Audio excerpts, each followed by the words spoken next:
नमस्कार, मनी गुरु के इस खास पेशकश में आप सभी का स्वागत है। मैं हूं स्वाति रायना। नए रिजीम में टैक्स छूट मिलने के बाद जो लोग सोच रहे हैं कि अब न्यू टैक्स रिजीम में शिफ्ट हो जाना बेहतर है, उनके लिए जरूरी है अपने फाइनेंस की बेहतर प्लानिंग करना। नए रिजीम में जाने के बाद क्या छोटी बचत योजना में निवेश करना फायदे का सौदा है या फिर महीने की बचत को म्यूचुअल फंड और बाजार में लगाना है समझदारी।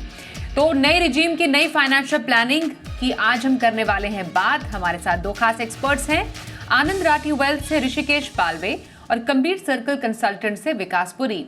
ऋषिकेश और विकास, आप दोनों का बहुत स्वागत करते हैं मनी गुरु के आज के इस खास कार्यक्रम में और समझेंगे कि नए रिजीम का नया फाइनेंशियल प्लान कैसा हो, क्योंकि काफी बदलाव हुए हैं, अच्छे बदलाव हुए हैं और जो अब ये एक्स्ट्रा पैसा जो लोगों के हाथ में आएगा महीना, उसका वो अच्छे से प्रयोग अपनी मर्जी से कैसे कर सकते हैं। सबसे पहले ऋषिकेश, मैं आपसे समझूं, न्यू टैक्स रिजीम क्या खास है, क्या बदला है, कितना फायदा अब जो टैक्स पेयर्स या नौकरी पेशा हम अगर कहें उनको अब होगा।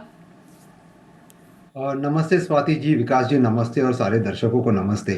जो ये नया टैक्स आया है या नया टैक्स रिजीम के बारे में बात आई, ये पूरा बजट जो है ये काफ़ी सिंप्लिसिटी की ओर बढ़ते हुए दिखता है। काफ़ी चीज़ अनकॉम्प्लिकेट की गई है फाइनेंस मिनिस्ट्री ने। तो एक चीज़ सबसे बढ़ के आ रही है कि 7 लाख का जो थ्रेशोल्ड था वो अभी 12 लाख हो गया है। दैट्स वन इम्पॉर्टेंट थिंग जो आई है इस बजट में। दूसरी चीज जो है, जो रिबेट का अमाउंट 25,000 हुआ करता था अभी 60,000 हो रहा है, जिसमें 12 लाख का टैक्स फ्री हो जाता है, जैसे मैंने पहले भी कहा। तीसरी चीज होती है जो टैक्सेशन था, तो एक नया ब्रैकेट इंट्रोड्यूस किया गया है 25% का टैक्सेशन, जहां पे 20 से लेके 24 लाख तक 25% का टैक्स है, जो पहले नहीं हुआ करता था, वो अभी इंट्रोड्यूस हुआ है। तो ये चीजें इंट्रोड्यूस हुए हैं नए टैक्स रिजीम में।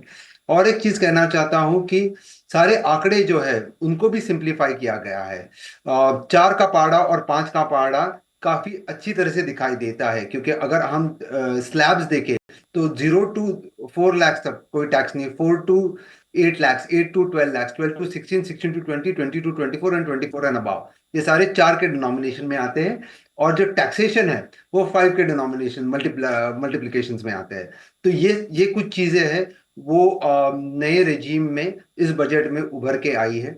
काफी फायदेमंद होगा काफी सारे इनकम ब्रैकेट्स के लिए, अधिकतर उनके लिए जिनकी इनकम 12 लाख तक है, उनके लिए काफी फायदेमंद होगा ये न्यू रेजीम नए बजट के अनुसार। बिल्कुल, तो अब आपके लिए ये समझना जरूरी है, जो लोग हमें देख रहे हैं, कि वो कौन से टैक्स स्लैब में आते हैं और उनको कितना फायदा होगा। पर सबसे इम्पॉर्टेंट, हम जब देखते थे कि ओल्ड टैक्स रिजीम जो है उसमें एक मैंडेटरी टैक्स सेविंग, एक डिसिप्लिन लोगों में बना हुआ था कि आपको एटीसी में अगर टैक्स छूट चाहिए तो आप 1.5 लाख का इन्वेस्टमेंट कीजिए। उसके लिए बहुत सारी स्मॉल सेविंग स्कीम इन्वेस्टमेंट्स के लिए मौजूद है। मैं वो कुछ बुनियादी सवाल विकास आपसे समझना चाहती हूँ। ये जो नई टैक्स रिजीम है उसकी स्ट्रैटेजी के तहत एक इन्वेस्टर के इन्वेस्टमेंट पैटर्न, बिहेवियर और जो अलग अलग मायनों में कौन से सवाल है जो एक इन्वेस्टर को अपने आप से पूछने चाहिए when it comes to investment planning for new tax regime. धन्यवाद स्वाति जी। हेलो ऋषि भाई। देखिए स्वाति, आपने बात बहुत अच्छी बोली, बिकॉज अब अगर टैक्सेशन पॉइंट ऑफ व्यू से जो इन्वेस्टमेंट होती थी, जैसे आप एटीसी बेनिफिट की बात करते हैं, या लोग एनपीएस लेते थे या हेल्थ इंश्योरेंस लेते थे, लेकिन स्वाति एक जैसा कैसा बोलते हैं ट्रैफिक वाले कि आप हेलमेट पहन के चलिए आपकी अपनी सुरक्षा के लिए, ये वैसा ही है कुछ। बिकॉज क्यों जबरदस्ती आपको हेल्थ इंश्योरेंस इसलिए लेना है क्योंकि मेरा टैक्स बच रहा है। तो माइंडसेट को भी शिफ्ट करना बहुत जरूरी है कि मुझे हेल्थ इंश्योरेंस इसलिए लेना है क्योंकि मेरे लिए ये जरूरी है, मेरी फैमिली के लिए जरूरी है। स्वाति, एक अमीर व्यक्ति को गरीब होने में सिर्फ एक बीमारी का अंतर होता है, और देखा है हमने कि कुछ ऐसी बीमारियां होती हैं जो लोगों की सालों भर की जमा पूंजी को उड़ा देती हैं। तो सेंस ऑफ रिस्पॉन्सिबिलिटी इसके साथ आना बहुत जरूरी है। यदि गवर्नमेंट ने आपको एक छूट दी है कि आपका टैक्स बच रहा है, तो मान लीजिए फॉर एग्जाम्पल किसी व्यक्ति का 5,000 रुपए का टैक्स बचता है और साल का 60,000 रुपया टैक्स बच गया उनका, तो ये खुश होने की बात तो जरूर है, लेकिन इसका मतलब ये नहीं है कि आप इररिस्पॉन्सिबल होके किसी भी चीज में आप वो 5,000 का खर्चा कर दें। क्यों नहीं आप अपना हेल्थ इंश्योरेंस का कवरेज को बढ़ाएं, भले ही उसमें आपको जो प्रीमियम मंथली जो जा रहा था उसमें 1,000 रुपए का इजाफा भी अगर हो गया, लेकिन आपको अच्छी कवरेज मिल गई तो बहुत अच्छी बात है। आप टर्म प्लान लेने की सोच रहे थे पर ले नहीं पा रहे थे, अब आपके पास 5,000 रुपया महीना बच रहा है, तो आप उसमें से कुछ पोर्शन का टर्म प्लान ले लीजिए। या आपने टर्म प्लान हेल्थ इंश्योरेंस लिया है, आप सेविंग्स करते थे, छोटी सेविंग्स जो हो गई, म्यूचुअल फंड्स की हो गई, सिप की, क्यों नहीं उस 5,000 को आप डिवाइड करके 2,500 रुपए का एक सिप चला लीजिए, और भले ही 2,500 रुपए आप अपना जो मंथली एक्सपेंसेस है उसमें आप एडजस्ट कर लीजिए। बहुत कुछ है करने के लिए स्वाति जी, यही नहीं है। अगर हमने क्योंकि 5,000 का बेस माना है कि जिसमें बहुत सारे आपके दर्शक होंगे जिनका 5,000 रुपया मंथली बचता होगा, 5,000 रुपए की बचत से लगभग 6-6.5 लाख का हाउसिंग लोन मिल जाता है। तो ये एक छोटी अमाउंट नहीं है। अगर हम कई बार तर्क वितर्क में बोलते हैं कि 5,000 से क्या ही कुछ हो जाएगा, लेकिन बहुत कुछ हो सकता है स्वाति। तो जो आपका इन्वेस्टमेंट बिहेवियर है, वो आपका जो इंक्रीज्ड डिस्पोजेबल इनकम आ रही है उससे सेंस ऑफ रिस्पॉन्सिबिलिटी बढ़नी चाहिए, उससे सेंस ऑफ इररेशनल स्पेंडिंग नहीं होनी चाहिए, और उसमें आपका फोकस जो होता है वो लॉन्ग टर्म के हिसाब से होना चाहिए कि आप अपनी सेविंग्स को भी बढ़ाएं, अपने लाइफस्टाइल को इंप्रूव करें। जो जरूरी चीजें, जैसे आप शुरुआत में आपने बोला टैक्स सेविंग को लेके, वो एस्पेक्ट भी बहुत जरूरी है, उसको इग्नोर बिल्कुल भी नहीं करना चाहिए। बिल्कुल। तो आपके पास एक नई टैक्स रिजीम में जाने से अगर पैसा बच रहा है और आप एक मैंडेटरी सेविंग, मतलब सिर्फ टैक्स बचाने के लिए अगर आप सेविंग नहीं कर रहे हैं, तो वो पैसा आपको लगाना कहाँ चाहिए, ये बहुत इंपॉर्टेंट है, जिसको अब एज अ टैक्स पेयर, या फिर not as a tax payer, हम कहेंगे एज एन इन्वेस्टर या लॉन्ग टर्म इन्वेस्टर, एक निवेशक के तौर पर आपको अपने लिए ये प्लानिंग करनी चाहिए। पर सबसे बुनियादी सवाल ऋषिकेश यहाँ पर ये आता है कि फ़ायदा कैसे इससे कैसे मिलेगा, कैसे टैक्स जो स्लैब के लोगों का है, कैसी आय वाले लोगों को मिलेगा, क्योंकि ओल्ड टैक्स रिजीम तो अभी भी बनी हुई है, न्यू टैक्स रिजीम में बदलाव हुए हैं, उसके बाद उसको और ज़्यादा अट्रैक्टिव किया गया है। लेकिन मैं अगर आपसे कैलकुलेशन के जरिए समझूं कि कौन सी टैक्स स्लैब वालों को ज़्यादा फायदा होगा, तो ज़रा आप कुछ इसका गणित बता सकते हैं? जी बिल्कुल स्वाति जी, और गणित ही है जो हमको टैक्स रेजिम शिफ्ट करने या ना शिफ्ट करने की अनुमति देगा। तो एक उदाहरण पे बोलूंगा कि मैक्सिमम टैक्स जो है, अगर एक उदाहरण के तौर पे बोला 24 लाख की अगर किसी की सैलरी है, तो स्टैंडर्ड डिडक्शंस ओल्ड रेजिम में जो है 50,000 हुआ करता था, न्यू रेजिम में 75,000 का होता था। काफी सारे डिडक्शंस हम अगर जोड़ दिए जाए ओल्ड में और न्यू में तो डिडक्शंस अवेलेबल नहीं है unless you use NPS. Old regime में सारे सारे डिडक्शंस अगर देखे तो समझो करीबन 6,40,000 के डिडक्शंस हमने इस्तेमाल कर लिए। Under section 80G, 80C, 80D सारे सेक्शंस मिला के हमने 6.4 लाख से डिडक्शंस कर लिए। तो नेट सैलरी जो आती है 24 माइनस 6.4, नेट सैलरी आपके हाथ में आती है 17.6 लाख की, जिसके ऊपर टैक्स लागू होता है। दूसरी अभी नई रेजिम की बात करते हैं। इनकम 24 लाख की है, लेकिन डिडक्शंस करीबन 75,000 के स्टैंडर्ड डिडक्शंस होंगे और 50,000 के एनपीएस के डिडक्शंस कर सकते हैं। तो 75 और 50 दोनों मिलके 1,25,000 के डिडक्शंस होंगे। तो नेट सैलरी टैक्सेबल जो होती है वो 22,75,000 होगी। तो ओल्ड टैक्स रेजिम में टैक्सेबल इनकम कितनी थी? 17.6 लाख। और न्यू टैक्स रेजिम में टैक्सेबल कितनी है? 22.75 लाख रुपीज। ऑप्टिकली लगता है कि अगर टैक्स अगर जिस अमाउंट पे लगने वाला है वो कम है तो शायद टैक्स कम लगेगा, लेकिन ओल्ड रेजिम में हम स्लैब के हिसाब से टैक्स लगाते जाएंगे तो हमको पता चलता है कि टैक्स एप्लीकेबल जो है वो करीबन 3,54,000 का होता है। बल्कि न्यू रेजिम में टैक्स एप्लीकेबिलिटी जो है 2,92,000 की है। और इफेक्टिव टैक्स रेट जो है, जो ओल्ड रेजिम में है वो 14.76% का आता है और न्यू रेजिम में है वो 12.19% का आता है। तो हमने देखा कि आफ्टर यूजिंग डिडक्शंस भी आपका जो टैक्स पेएबल आता है ओल्ड रेजिम वो में हायर है और न्यू रेजिम में वो कम है। ये कब तक? उसका एक ब्रेक इवन पॉइंट होगा। उसका ब्रेक इवन पॉइंट क्या है? 7,75,000 अगर आपका डिडक्शन उससे ज्यादा है तो ओल्ड टैक्स रेजिम फायदेमंद रहता है, लेकिन अगर 7,75,000 के नीचे है तो न्यू टैक्स रेजिम आपको फायदेमंद साबित होगा, जो हमने 24 लाख के उदाहरण पे देखा बिटवीन बोथ द एग्जाम। तो 7,75,000 का अगर आप डिडक्शन लेते हैं ओल्ड टैक्स रिजीम में, लेकिन अगर हम तमाम डिडक्शन भी जोड़ दें, एचआरए का जोड़ दें, एटीसी जोड़ दें, एटीडी जोड़ दें, क्या आपके लिए वाकई वो 7,75,000 का वो डिडक्शन आप ले पा रहे हैं क्या अभी भी? ये डिसाइडिंग फैक्टर है जिसको आपको समझने की जरूरत है, जो ऋषिकेश ने बहुत ही बखूबी समझाया कि ये 7,75,000 जो आप न्यू टैक्स रेजिम में जाने से आप अपने लिए रखेंगे, अतिरिक्त पैसा रखेंगे, क्या उतना बचा पा रहे हैं at present old tax regime में? ये आपको देखना है अपनी कैलकुलेशन में। अगर आपके लिए सब फिट बैठ रहा है तो न्यू टैक्स रेजिम आपके लिए फायदेमंद हो सकती है।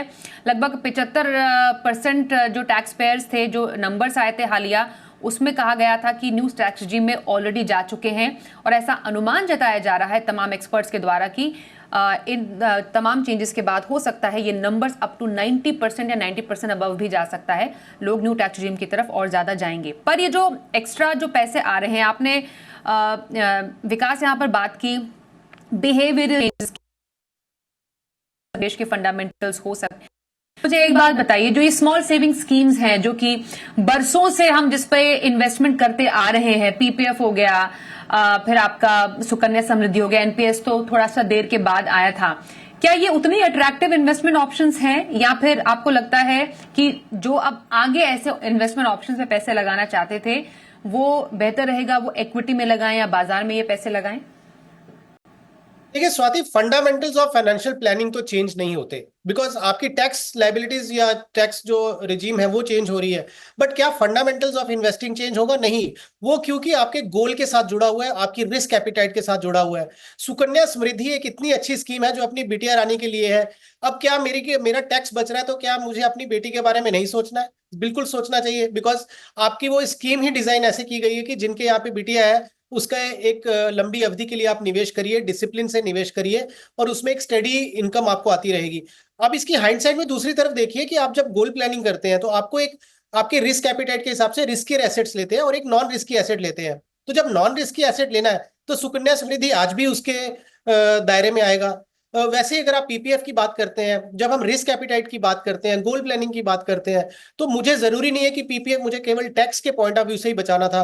हाँ, हम उस समय क्या बोलते थे कि पीपीएफ अगर आप टैक्स बचाने के हिसाब से ले रहे हैं, आपकी रिस्क एपिटाइट अच्छी है, तो आप ईएलएसएस ले दीजिए। अब वो कंपैरिजन यहाँ पे कहीं ना कहीं खत्म होता नजर आ रहा है, बिकॉज मेजोरिटी ऑफ इंडिया अगर आप देखेंगे तो 12 लाख के दायरे के अंदर अंदर कवर हो जाता है। तो छोटी जो स्कीम्स हैं वो भी बहुत जरूरी है because of your goal planning and आपके जो रिस्क एपिटाइट है उसके बेसिस पे। और फिर आप जो फ्रेमवर्क बनाते हैं अपने इन्वेस्टमेंट्स का कि मेरे को कौन से एसेट क्लास में कितना पैसा डालना है, क्या परसेंटेज और क्या रेशो से डालना है, वो रेशो आपको मेंटेन करके रखनी पड़ेगी। ये जरूर मानता हूं कि यदि आपका पैसा बच रहा है और आपके पास में रिस्क एपिटाइट है तो लॉन्ग टर्म में जो आप इन्वेस्टमेंट करते हैं उसमें आप अपने रिस्की एसेट्स की जो रेशो है या परसेंटेज है वो आप बढ़ा सकते हैं। बिल्कुल। तो जो इन्वेस्टमेंट ऑप्शन जैसा विकास ने बताया आपके गोल से मेल खाते हैं, आपने जिस पर्पज से उसमें इन्वेस्ट किया था, सिर्फ टैक्स सेविंग पर्पज नहीं, वो तो एक एडिशनल बेनिफिट है, तो आप उसमें जरूर अपना निवेश तो बनाए रखेंगे, क्योंकि डेफिनेटली लॉन्गर जो इन्वेस्टमेंट ऑप्शंस होते हैं उनमें लॉक इन होता है। लेकिन आगे भी करना चाहते हैं तो कोई बुराई नहीं है, बहुत अच्छा है। लेकिन उसके अलावा भी कई ऑप्शंस हैं जिसको अब आप एक्सप्लोर कर सकते हैं। इस पर हमारी चर्चा रहेगी थोड़ी देर में। तुरंत लौटते हैं एक छोटे से ब्रेक के बाद।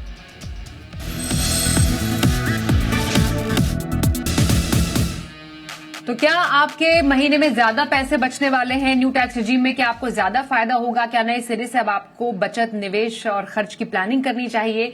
इसी पर बात कर रहे हैं। हमारे साथ है ऋषिकेश पालवे और विकास पुरी।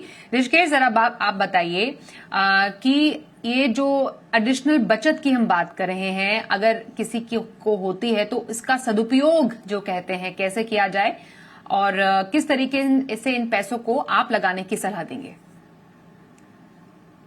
ओके, ऋषिकेश से शायद हमारा संपर्क फिलहाल कट चुका है, हम उनसे अभी थोड़ी देर में बात करते हैं। विकास, यही सवाल आपसे होगा, नया रेजिम, नया निवेश प्लान अब कैसे बनाएं? आप कहां पर ये जो पैसा है लगाने की सलाह देंगे? देखिए स्वाति जी, नया पैसा जो है, अगेन हमने जब बोला कि अपने गोल प्लानिंग के हिसाब से आप उसको देखिए, तो आपके पास में हर एक एसेट क्लास है। रियल एस्टेट है, कमोडिटीज है जिसमें गोल्ड और सिल्वर होता है, आपका लिक्विड एसेट्स हैं जिसमें आप फिक्स डिपॉजिट्स बोल लीजिए या डेट फंड्स बोल लीजिए या इक्विटी फंड्स बोल लीजिए, तो इस तरीके से या स्टॉक मार्केट में आप जैसे इन्वेस्ट करते हैं, तो ये आपके पास अलग अलग चीजें हैं। अब आपको ये देखना है कि मेरे जो ओवरऑल फ्रेम ऑफ वर्क है जो हमने बनाया है गोल प्लानिंग के हिसाब से, वो कहाँ पे फिटमेंट बैठती है। अब उसमें एडिशनल परचेज होनी चाहिए। थोड़ा सा डिविएट करूंगा स्वाति, अगर कोई डेट रिडन है और उनको लगता है कि ये 5,000 या 10,000 छूटने से मेरा जो कोई हाई इंटरेस्ट वाली ईएमआई चल रही है या कोई हाई इंटरेस्ट वाला लोन चल रहा है, क्रेडिट कार्ड चल रहा है, तो पहला तो हम यही बोलेंगे स्वाति, उसको कट डाउन करिए। बिकॉज निवेश से पहले आपको अपने जो डेट रिटर्न आपके जो एसेट्स हैं या जो है उसको आप कम कर दीजिए। अब आप बोलते हैं कि कहाँ पे इन्वेस्ट करना चाहिए, और यदि हम म्यूचुअल फंड्स की बात करते हैं, लिक्विड एसेट्स की बात करते हैं, तो flexi cap, multi cap, all weather जो फंड्स हैं इसमें निवेश करना चाहिए। और हमने पिछले दिनों देखा कि मिड कैप स्मॉल कैप में जो जिस तरीके से रैली हुई, थोड़ा सा रिस्क जोन में है, तो अगर आपको उसको भी अगर प्ले करना चाहते हैं तो more of a multi cap approach के साथ निवेश कर सकते हैं। आगे चल के हम उसके ऊपर बात करेंगे कि कौन से फंड्स में हम निवेश कर सकते हैं।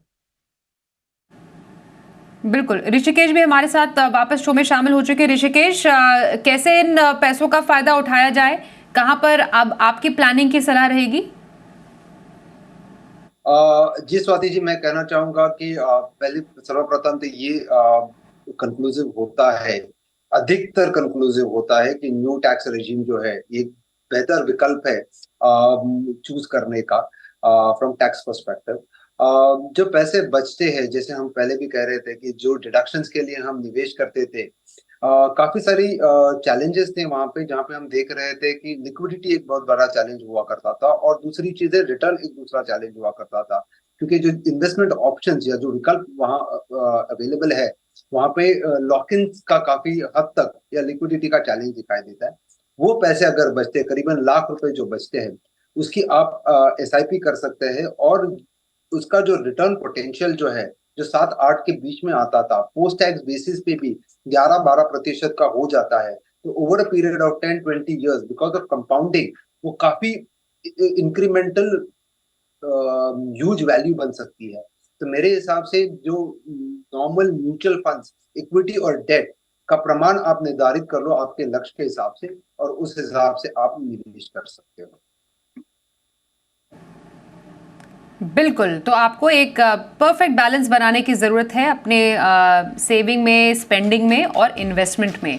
अब विकास, अंत में यही जानना चाहूँगी, आपने कहा कि कुछ पैसा आप स्मॉल सेविंग्स में भी डालिए, थोड़ा म्यूचुअल फंड में डालिए, एक बैलेंस होना ज़रूरी है, आपके लिए इंश्योरेंस लेना भी ज़रूरी है। तो एक पोर्टफोलियो प्लानिंग के लिए कौन से फंड्स आपकी नज़र में अच्छे लग रहे हैं? देखिए, आज के सिनेरियो में अगर आपका रिस्क एपिटाइट अच्छी है और लॉन्ग टर्म होराइजन है, तो investing through flexi cap, multi cap, large cap space में जिनका रिस्क एपिटाइट थोड़ा कम है, तो उसमें आप निफ्टी 50 या निफ्टी नेक्स्ट 50 जो ऑप्शंस हैं, वो कॉन्ट्रा फंड्स हो गए और वैल्यू फंड्स, इसके इर्द गिर्द अगर आप पोर्टफोलियो बनाएंगे तो मुझे लगता है एक बहुत अच्छा स्टार्ट हो जाएगा। बहुत ज्यादा टैक्टिकल और कॉन्सेंट्रेटेड बेट्स लेने की जरूरत नहीं है, specially mid and small cap में। और एक सैटेलाइट, हमने जैसे बोलते हैं कि कोर और सैटेलाइट अप्रोच होनी चाहिए, तो कोर में मैंने ये जो आपको कैटेगरीज बता दी वो होनी चाहिए, और सैटेलाइट में मुझे लगता है कि आज की डेट में बैंकिंग एंड फाइनेंशियल सर्विसेज एक अच्छा ऑप्शन है। तो यदि मुझे फंड लिस्ट डाउन करने हो तो फ्लेक्सी कैप में HDFC फ्लेक्सी कैप, पराग पारिक फ्लेक्सी कैप अच्छे विकल्प है। मल्टी कैप स्पेस में निपॉन इंडिया मल्टी कैप या मेरे एसेट का मल्टी कैप अच्छा विकल्प है। निफ्टी 50 में UTI का निफ्टी 50 फंड ले सकते हैं, या कोटक का निफ्टी नेक्स्ट 50 फंड ले सकते हैं। कॉन्ट्रा में SBI का कॉन्ट्रा फंड एक बहुत अच्छा ऑप्शन है। वैल्यू अगर थीम में आप आएंगे तो HSBC वैल्यू फंड या ICICI Pru value discovery fund एक अच्छा विकल्प है। और लास्ट में जैसे मैंने बोला कि अगर टेक्टिकल प्ले आपको करना है तो SBI banking and financial services या ICICI प्रू का banking and financial services fund. तो ये 5-6 फंड जो हमने जिनका जिक्र किया, ये आपके पोर्टफोलियो में अगर शामिल होंगे तो आप एक अच्छे पोर्टफोलियो और अच्छी रिटर्न की उम्मीद कर सकते हैं। बिल्कुल, तो आपके लिए ये रहा पोर्टफोलियो मैनेजमेंट का पूरा एक प्लान, जो कि बताया हमारे दोनों एक्सपर्ट्स ने। ऋषिकेश और विकास, आप दोनों का बहुत धन्यवाद हम करेंगे हमारे साथ आज के इस खास कार्यक्रम में शामिल होने के लिए। और साथ ही एक ब्रेक का भी वक्त हो गया है, पर खबरें आगे भी जारी रहेंगी। देखते रहिए जी बिजनेस।